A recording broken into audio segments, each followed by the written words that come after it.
ശ്രീകൃഷ്ണാർപ്പണമസ്തു. എല്ലാവർക്കും നമസ്കാരം. ആത്മാവിന്റെ പ്രയാണം 63 നായന്മാരിലൂടെ രുദ്ര പശുപതി നായനാരെ കുറിച്ച് മനസ്സിലാക്കാം. 4 വേദങ്ങളാണല്ലോ നമുക്കുള്ളത്: ഋഗ്വേദം, യജുർവേദം, സാമവേദം, അഥർവവേദം.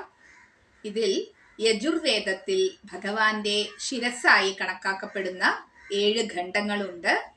മധ്യഖണ്ഡത്തിന്റെ മധ്യത്തിലാണ് ശ്രീരുദ്രം സ്ഥിതി ചെയ്യുന്നത്. ഭഗവാന്റെ അത്ഭുതകരമായ പ്രകടനങ്ങളെ വിവരിക്കുന്നു. ഇത് ഒരു മികച്ച ശുദ്ധീകരണമാണ്. നദിയിൽ നിന്ന് ഈ പുണ്യഗ്രന്ഥം പാരായണം ചെയ്യുന്നത് വളരെ ഫലപ്രദമാണ്. ഇത് മോക്ഷത്തിലേക്ക് നയിക്കും എന്നുള്ളത് ഉറപ്പാണ്. ശ്രീരുദ്രത്തിന്റെ 4 വരി നോക്കാം. ഓം നമോ ഭഗവതേ രുദ്രായ നമസ്തേ രുദ്രമന്യവ ഉദോദ ഇഷവേ നമഃ നമസ്തേ അസ്തു ധന്വനേ ബാഹുഭ്യാമുദധേ നമഃ യാത ഇഷു ശിവതമാ ശിവം ബഭൂവ തേ ധനുഃ ശിവാശരവ്യായത്തവ തയാനോ രുദ്രമൃഢയ.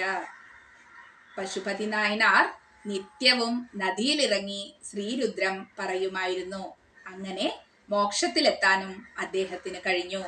അതുകൊണ്ടായിരിക്കണം രുദ്ര പശുപതി നായനാർ എന്ന് പേര് വന്നതും. നമുക്കും ശ്രീരുദ്ര ജപത്തിലൂടെ മോക്ഷത്തിലെത്താൻ ശ്രമിക്കാം. അടുത്ത നായനാരുമായി വീണ്ടും കാണാം. നന്ദി, നമസ്കാരം.